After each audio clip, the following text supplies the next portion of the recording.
Welcome back. My name is Lethal Lily's Kitchen. Today I'm going to show you 5 different low carb desserts so don't miss out this festive season.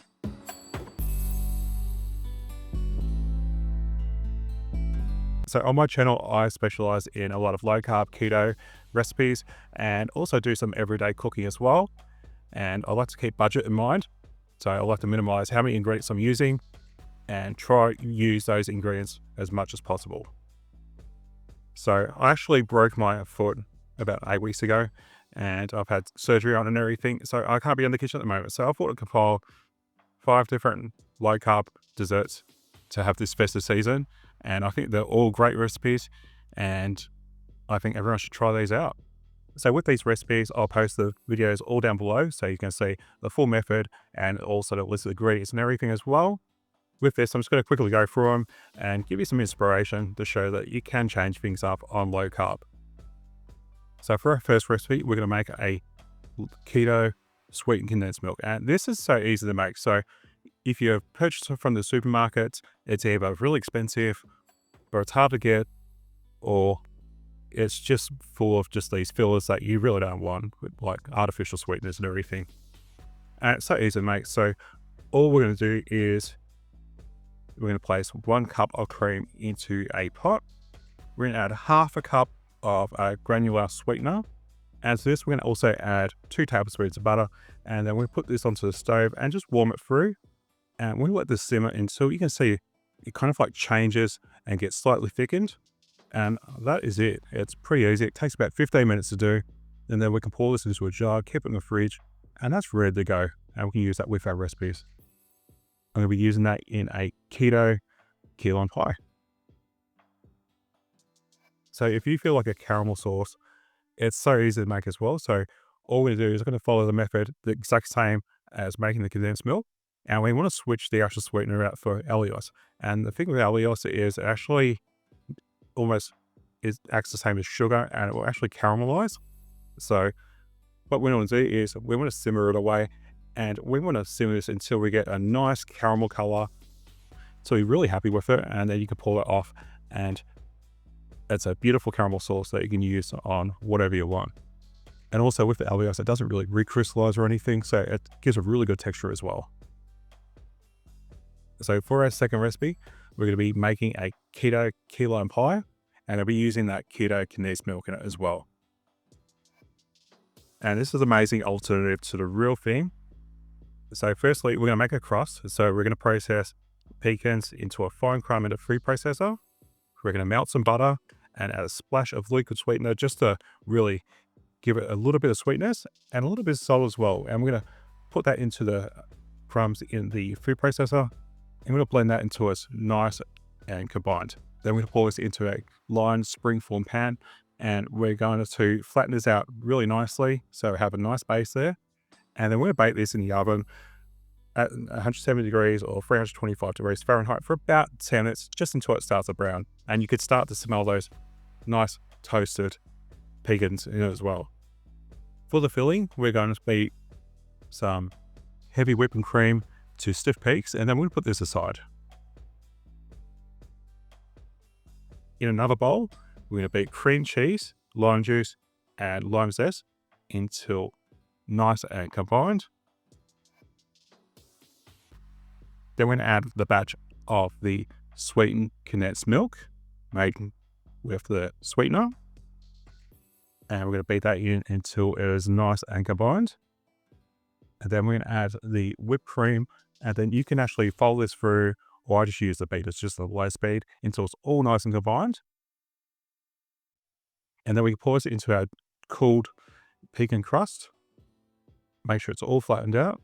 And I like to put just a little bit of lime zest on top of it. And then we're going to put this in the fridge, let it chill until it's nice and cold, and then it's ready to serve. And I think it's just a delicious alternative. And the pecan crust actually goes really good with chocolate recipes as well. So I think you should give that one a go. So for the third recipe, we're going to make the viral 4-ingredient orange almond cake. So what we're going to do is we're going to place 3 medium-sized oranges into a saucepan. We're going to cover that with water. And I'd like to put a plate on top of it just to make sure they're submerged. And then we're going to put this onto the stove And we're going to let that cook for around an hour until it's really soft. And then after that, we're going to actually blend these in a food processor, the skin, everything, until it is beautifully smooth.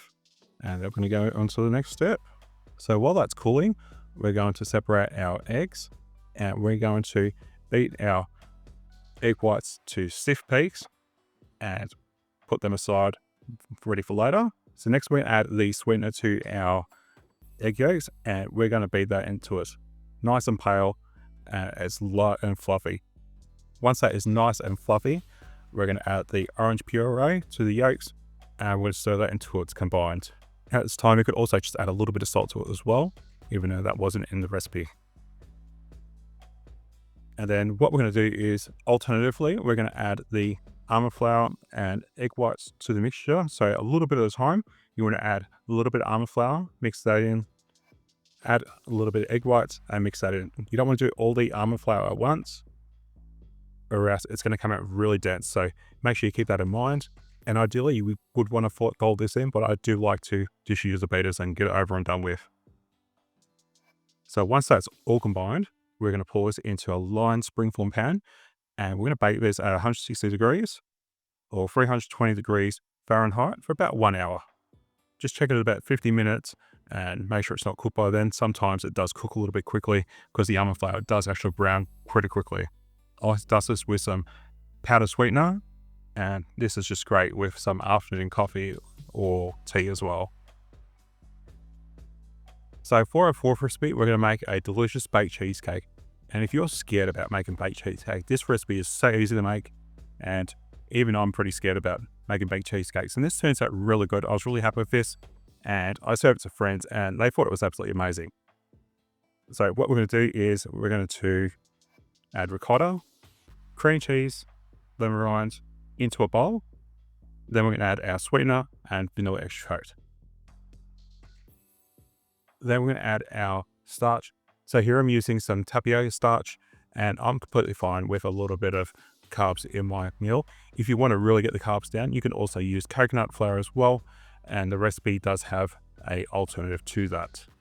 And what we're going to do is we're going to stir this until it's nice and combined. We don't want to use a beater or anything because we don't actually incorporate any air into this. So just use a wooden spoon and just stir it. Then we're going to add our eggs one at a time, and we're going to make sure they combine each time before we add the next egg. Again, we don't want to incorporate too much air, or else the cheesecake's going to get really fluffy, and that's not what we want. Once the eggs are just combined, we're going to pour that into a lined springform pan, and we're going to bake this at 170 degrees or 350 degrees Fahrenheit for about 45 minutes until it has just nice jiggle. So when you take the pan and give it a nice jiggle, it should just have just a slight jiggle on top, and that means it's done. What I like to do is turn off the oven fully, and then I grab a wooden spoon and actually put it into the door. And what that's going to do is just going to gradually decrease the temperature, and that's just going to prevent like cracking and everything. And then after it's cooled, we're going to chill it in the fridge and let that get cooled completely. And I like to serve mine with whipped cream and some delicious berries, and I think this is an absolute amazing. I served this cheesecake to my friends, and they absolutely love this, and they didn't even know it's actually low carb, so I think it's a great thing as well.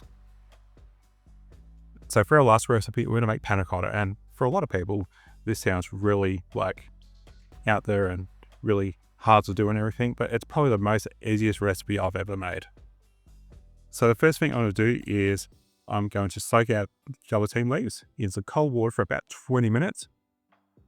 So I'm using some frozen raspberries here, so I decided to just defrost them on some kitchen towel, and that just soaks up all the extra liquid and everything, so they don't actually bleed into the actual dessert.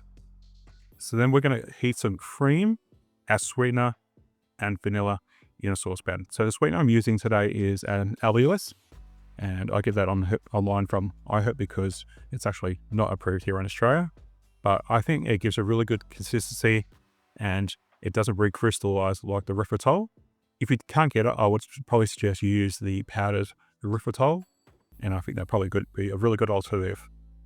Once the cream has heated through and it's just at a really slight simmer, we can wring all the water out of our gelatine, and we can put that into the saucepan, give it a really good stir, make sure all that gelatine has all dissolved, and that's it. That's how easy it is. So I have some small glasses here that I got like your supermarket desserts in, and I'm going to put a little bit in the bottom just so those raspberries aren't exposed to the bottom. I'm going to put a few raspberries in each of them, and then I'm just going to fill them up with the filling, and then we're going to put them into the fridge into the nicer set. You can tip these out of the molds, but I think they just look really good in just a glass, and I think they're just a delicious dessert that everyone will enjoy, and they're not even going to know that's actually low carb keto. So I hope that gives you some inspiration on different recipes that you can do for this festive season so you don't miss out. So if you want any more details about those recipes, I've got the videos all posted down below in the description. So you can go to those and grab the ingredients and the method as well. Or if you want a quick answer, don't forget to comment down below. So I really hope this helps, and I hope to see you soon. Thanks for watching. Bye.